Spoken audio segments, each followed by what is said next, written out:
Look at all these lovely old buildings. If you've never owned an old building, it might come as a shock that many of them have not been well maintained and often come with expensive surprises. Hello, if you're a subscriber, welcome back. If you're new to the channel, my name is Neil and I have been a real-life architect in the UK since 2009. In my day job, I specialise in altering and extending private homes. Many of my clients own old buildings and I have a lot of experience finding and fixing problems in their homes. If you fancy refurbishing historic properties, this video lists 8 things you should look out for before buying an old building. Please don't take this list of recommendations as comprehensive.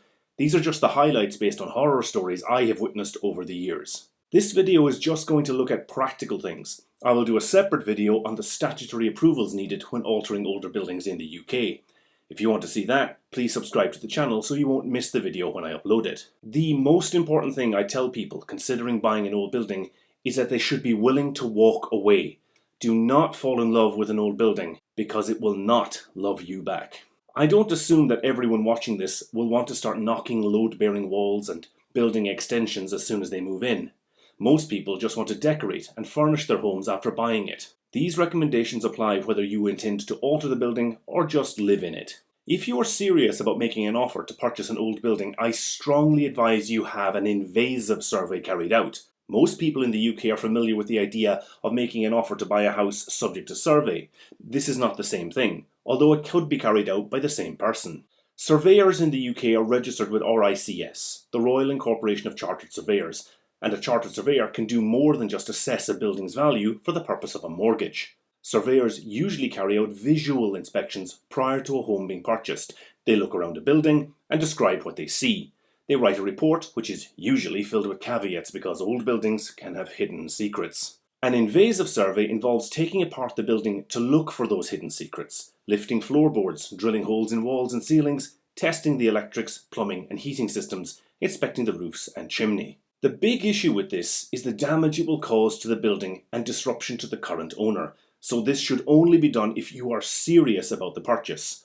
I always suggest agreeing a sum of money in advance to cover damage caused by the invasive survey. In the event serious problems are uncovered and the sale falls through as a result, the money should pay for repairs and decoration. Depending on the size of the house and the extent of the damage required to uncover potential defects, that sum of money could be significant. If the property market is hot and buildings are selling quickly, it is unlikely the owner will allow you to carry out an invasive survey.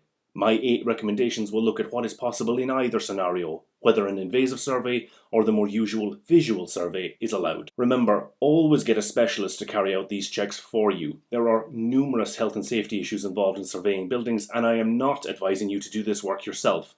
The purpose of this video is to inform people about the potential problems that come with owning an old building. Leave surveying and repairs to the professionals. The roof. Let's start at the top. The roof is the first thing I recommend potential buyers check in an old building, because if you don't repair a damaged roof, spending money on anything else is a waste of time. Even if you move into the building and do nothing more than decorate, all that new paint could be destroyed by water running down the walls from a leak in the roof. Luckily, it is not that difficult to inspect a roof, and the problem areas are often easy to spot. Missing slates or roof tiles are a giveaway, but often old slates can delaminate, and this is harder to spot. If a slate is more than 100 years old, it can begin to disintegrate or flake when handled. This makes the slate brittle and it will eventually fall off the roof. To check this, someone must physically touch the slates to see what condition they are in, and that is not usually done as part of a visual inspection. Large old buildings can have areas of flat roof, and most will have hips, ridges and valleys. These features were traditionally built using lead and sometimes zinc, both of which can weather over time and require replacement. If the old building you are considering has a lead or zinc roof, keep in mind that these materials can last 100 years or more with little maintenance, but eventually they wear out. To save money, previous owners might have replaced lead or zinc with bituminous felt. This is easy to spot. It's the same material most garden sheds or prefab huts have on their roof. While this is a perfectly usable building material, it typically has a 20 to 30 year lifespan, so if the repair was carried out a long time ago, it will need attention soon. Old buildings often have stonework on their roof. Traditional gable skews and stone chimneys can be points of failure, which allow rainwater to soak into the building fabric. Skews are long stone slabs laid on top of the gable wall to prevent water soaking into the stonework. Because it isn't possible to get a single piece of stone this large, skews will be made from several lengths of stone jointed together with mortar. Over time, that mortar washes away, and this lets water down into the wall. This can usually be spotted during a visual inspection. Chimneys can also suffer from damp if the pots are damaged or the mortar has washed away. One giveaway sign of a badly maintained roof is the presence of vegetation growing from gutters or other areas. Rotten timbers. Issues with a roof need not be a major problem. They can usually be repaired. Where this becomes a much larger and more expensive issue is when the roof has been leaking for a long period of time. A client of mine discovered this on a recent project. The roof had been leaking and the external walls had become saturated over many years.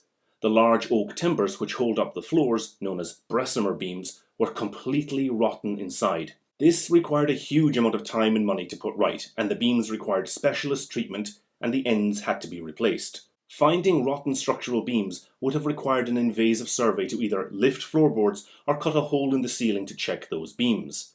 The presence of rot in timber is a significant issue for any old building. This is sometimes referred to as wet rot and dry rot, although they both require the presence of moisture in the timber at certain stages of development.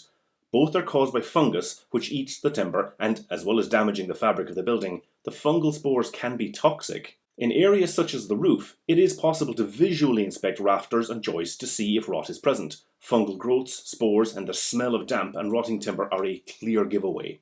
This isn't so easy to spot in other parts of a building, but there are telltales which should raise red flags. Central heating. It is surprisingly common to find very desirable old properties which do not have central heating, and installing a new central heating system can be very expensive. If a building has been uninhabited for more than a year, it is possible the lack of ventilation and heating could allow fungus to thrive. Many larger buildings have been lived in by elderly people who just use one bedroom and a kitchen with electric heaters to keep those rooms warm. The unoccupied rooms can develop fungal mold inside walls and under floorboards. Electrics. Older buildings predate the advent of electricity. Some old properties I have worked on still have first-generation wiring from the late 19th century. It is also common to see electrics surface-mounted on walls using unsightly conduits or boxings. If you want to remove these, you will need a budget for a full rewire of the property, as well as remedial work to floors and ceilings and redecoration. The cost to do this can be significant. I've seen old properties without a working electric earth. This is really dangerous, but can happen if the building's original wiring is old. The earth is just a metal rod buried in the ground and, over time, it can rust away to nothing. This exposes the occupants to being electrocuted if an appliance short circuits. This can be checked by any electrician, but it isn't commonly done during visual surveys. Previous alterations. It always surprises me that previous owners of expensive properties often didn't spend much money when working on their homes. I've seen numerous instances of shoddy workmanship, cheap materials, and poor design decisions. Kitchens and bathrooms were not high priorities in old buildings, so if you are considering a property which has been altered to have extra bathrooms, or perhaps a kitchen in a room which didn't originally have drainage, beware. A big giveaway of problems with structural timbers is if the floors are bowed. That is, if the floor isn't level and sags in the middle. If I'm looking around an old house, I always jump on the floor to see if it moves. If the floor bounces, it's a sure sign something is wrong. If you don't feel like jumping on someone else's floor, take a marble or golf ball with you and see if it rolls to the center of the floor. This might be caused by rot, but it could also be that the floor joists have been notched or drilled to allow new electrics, plumbing or drainage pipes to run in the floors. Remember, old buildings were not designed to accommodate pipes and wires. If the floor joists have been notched to accommodate wires and pipes, this will make the floor weaker and it will sag over time. The usual remedy is to strip the floorboards, add additional structural timbers to the existing joists, and then sheet the floor in plywood. This isn't a cheap problem to fix, but at least it's possible to identify from a visual survey. Settlement.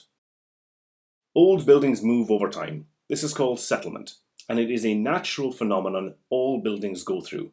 You might see old buildings where the door frames are squint. If the door is old and has many layers of paint, it's usually a sign the building settled a long time ago. If the door looks new or gets stuck in the frame, that's a sign the settlement happened more recently, and it might be that the floors have sagged following plumbing or electric works. If a house has cracks in the external walls and the building has obviously shifted over time, beware. There are many reasons for this and none of them are good. It might be that mature trees near the house were recently cut down. This causes water to remain in the ground, which would previously have been soaked up by the large trees. That water can exert huge force on nearby structures and cause them to move. Another less common problem is when underground pipes leak. The water from those pipes can wash away soil underneath buildings, causing subterranean cavities or sinkholes to form. While this is rare, it is potentially catastrophic. If you are considering purchasing an old building with noticeable cracks in the external wall, take professional advice and find the source of those cracks. Stonework. Looking around the outside of a building can reveal other potential problems.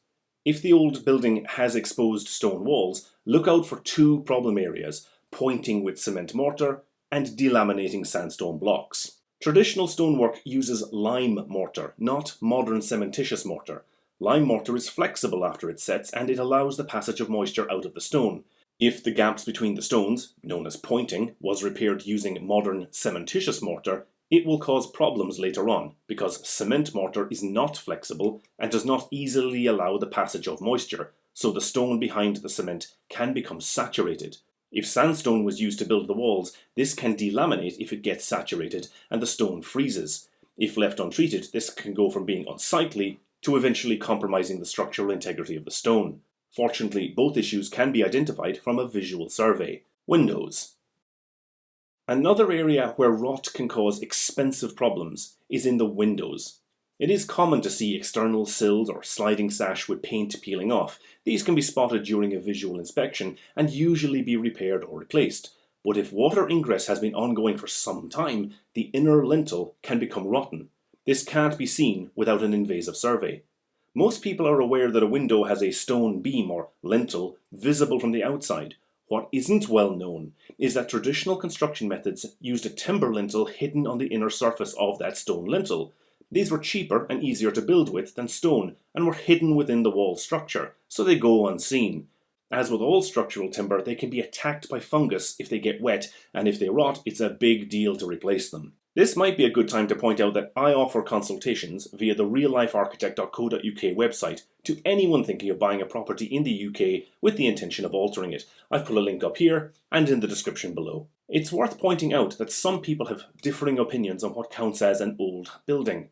The oldest property I have worked on dates from 1604, but most of my experience has been with Georgian buildings from the late 18th century, Victorian buildings from the 19th century, as well as buildings from the first half of the 20th century. All these are old buildings, but they were built using different materials and methods, and each can present different challenges. These issues might seem frightening, and they can present major financial problems if they emerge after you buy an old house. If you do identify any of these issues in a building which you are considering purchasing, you should be willing to walk away from the sale. The other option is to negotiate a significant reduction in the price. To do this successfully, you will need specialist advice on the likely cost of remedial work.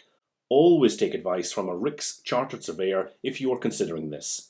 My name is Neil, and I regularly make videos on the reality of altering and extending private homes. If you want to see more, please subscribe.